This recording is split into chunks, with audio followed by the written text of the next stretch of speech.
With so many seasons of 90 Day Fiancé, it's tough to pick a favorite.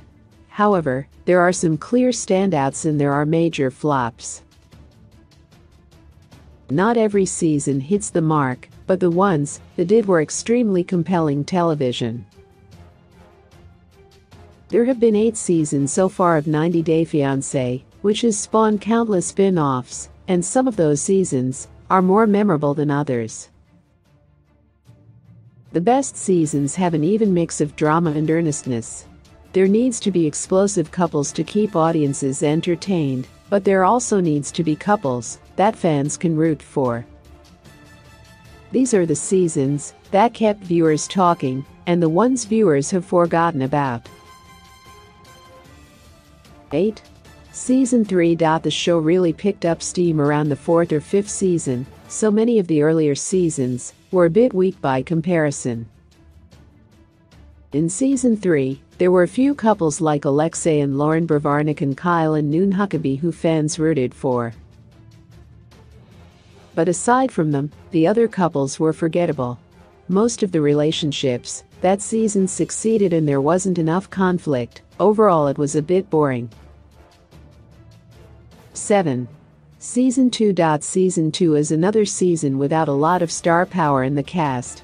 There were a few sweet couples, like Danny and Amy Frischmuth, but there were less memorable couples like Justin and Evelyn Hollis.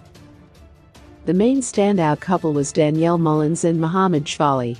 It was the first real green card scam marriage, but that alone wasn't enough to carry this season. 6. Season 7. There were definitely a few couples like Blake Abelard and Jasmine Lotanen who made viewers yawn, but there were also several heavy-hitter couples like Angela Deem and Michael Ilasandmi and Tania Maduro and Sinjin Colchester. These cast members proved popular, or at least controversial, enough to land spots on multiple franchise spin-offs.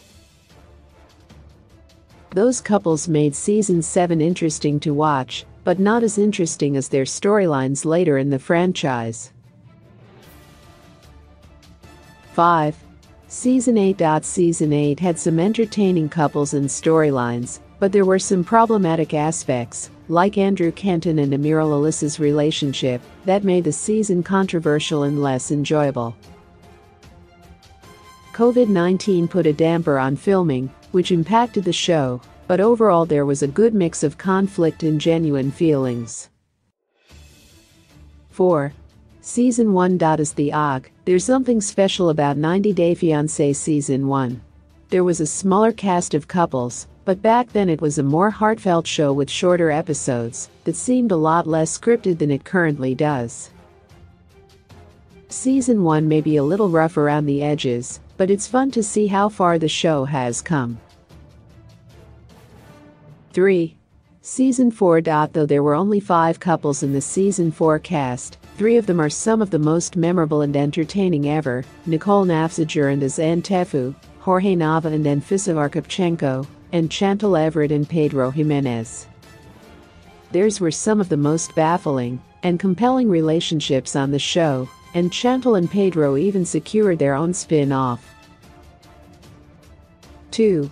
Season 6. There were a great mix of standout couples this season, like 90 Day Fiancé villain couple Eric Rosenberg and Lita Margaretha, or franchise legends Colt Johnson and Larissa Lima. In Season 6, there was a lot of drama and many big personalities, which made every episode highly entertaining. 1. Season 5. Season 5 had some of the most iconic couples in the franchise, like Andre and Elizabeth Castrovet and David Toborowski and Annie Suin.